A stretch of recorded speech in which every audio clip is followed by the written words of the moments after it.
Saya, Sekar Putih Jarot, juru bicara OJK, pada kesempatan kali ini akan menyampaikan asesmen kondisi sektor jasa keuangan hasil rapat Dewan Komisioner OJK pada akhir Maret 2022 dalam OJK Update.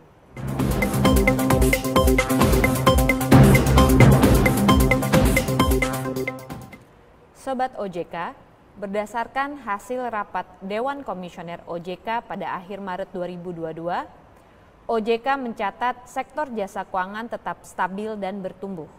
Seiring peningkatan fungsi intermediasi di sektor perbankan dan IKNB serta menguatnya pasar modal. Hal tersebut didorong kerja pengaturan dan pengawasan OJK yang solid, serta terkendalinya pandemi sehingga meningkatkan aktivitas sosial ekonomi masyarakat dan mendorong pertumbuhan perekonomian nasional. OJK juga mencatat aktivitas perekonomian global dan domestik masih menunjukkan pemulihan. Sejalan terkendalinya pandemi COVID-19 yang didorong oleh percepatan vaksinasi termasuk booster. Indikator perekonomian domestik terus menunjukkan pemulihan. Sejalan penurunan jumlah COVID-19 yang diiringi dengan pelonggaran PPKM. PMI Manufaktur Februari 2022 bertahan di zona ekspansi dan inflasi inti yang meningkat mengindikasikan adanya pemulihan permintaan masyarakat. Sektor eksternal juga mencatatkan kinerja positif, antara lain tercermin dari kembali surplusnya neraca perdagangan Indonesia pada Februari 2022 yang tercatat sebesar 3,83 miliar US dollar. Perbaikan indikator ekonomi domestik diharapkan terus berlanjut untuk meminimalisir dampak negatif dari normalisasi kebijakan moneter dan tensi geopolitik. Fungsi intermediasi perbankan pada Februari 2022 mencatatkan tren peningkatan dengan kredit tumbuh sebesar 6,33% year on year. Dengan seluruh kategori debitur mencatatkan kenaikan terutama UMKM dan retail. Kenaikan kredit juga ditopang pertumbuhan dana pihak ketiga yang positif dan tumbuh 11,11% year on year. Kredit perbankan tumbuh positif didorong pertumbuhan kredit konsumsi, kredit modal kerja, dan kredit investasi yang tumbuh masing-masing 5,21%, 7,57%, dan 5,49% secara year on year. Kenaikan kredit juga ditopang kredit Bank BUMN dan BPD yang tumbuh masing-masing 7,94% dan 5,15% secara year on year. Pertumbuhan kredit yang positif terdapat pada beberapa sektor, antara lain sektor transportasi, pertanian, pertambangan, dan pengolahan, masing-masing tumbuh positif di 8,78%, 8,55%, 27,1%, dan 9,2%. OJK terus mendorong terbentuknya tingkat suku bunga perbankan yang efisien dan secara umum terus melanjutkan tren penurunan. Rata-rata suku bunga kredit tertimbang dari kredit modal kerja, kredit investasi, dan kredit konsumsi pada Februari 2022 sebesar 9,02%. Atau menurun dibandingkan periode sebelumnya. Begitupun dengan SBDK yang menurun menjadi 8,81%.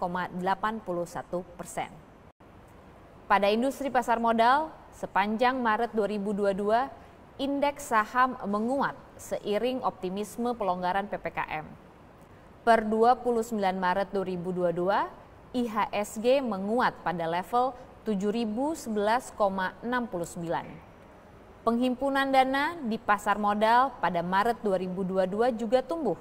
Jumlah penghimpunan dana mencapai nilai 47,6 triliun rupiah. Dengan penambahan emiten baru sebanyak 15 emiten. Penawaran umum mayoritas terjadi pada sektor keuangan, sektor industrial, dan sektor properti.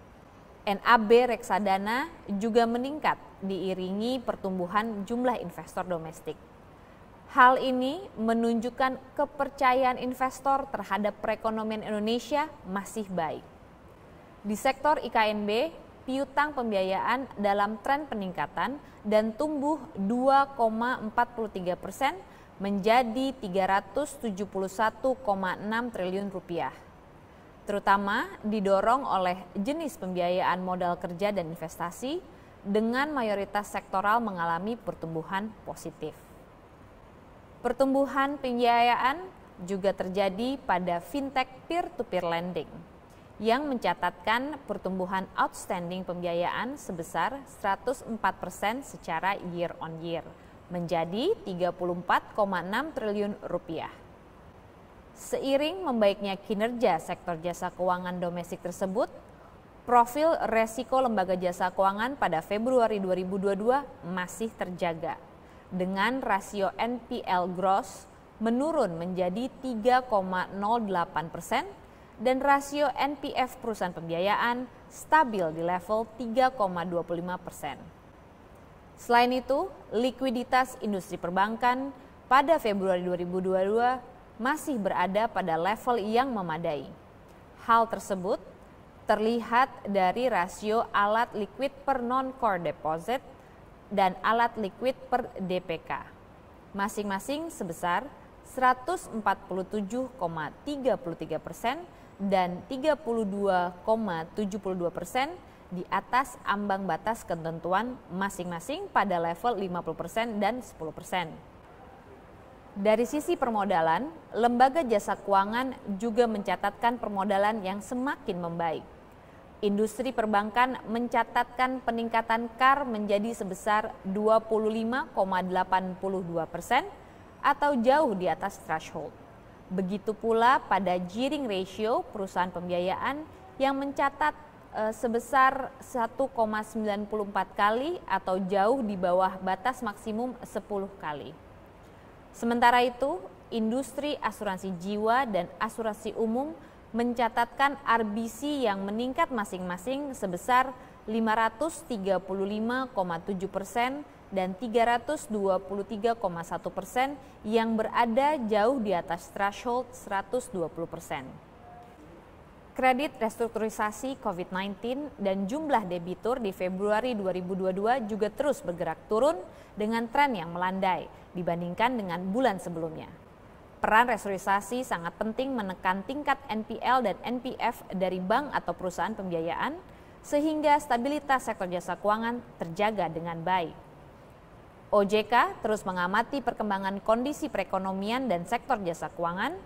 OJK bersama pemerintah dan otoritas terkait lainnya serta para stakeholders terus menjaga stabilitas sistem keuangan dan mendorong akselerasi pemulihan ekonomi nasional. Sobat OJK, demikian OJK Update pada kesempatan kali ini. Untuk mengetahui perkembangan informasi terkait kebijakan OJK dan sektor jasa keuangan, Sobat OJK dapat mengunjungi media sosial dan website OJK di www.ojk.go.id. Saya, Sekar Putih Jarot, juru bicara OJK, mengucapkan terima kasih untuk perhatian dan atensinya. Salam sehat selalu.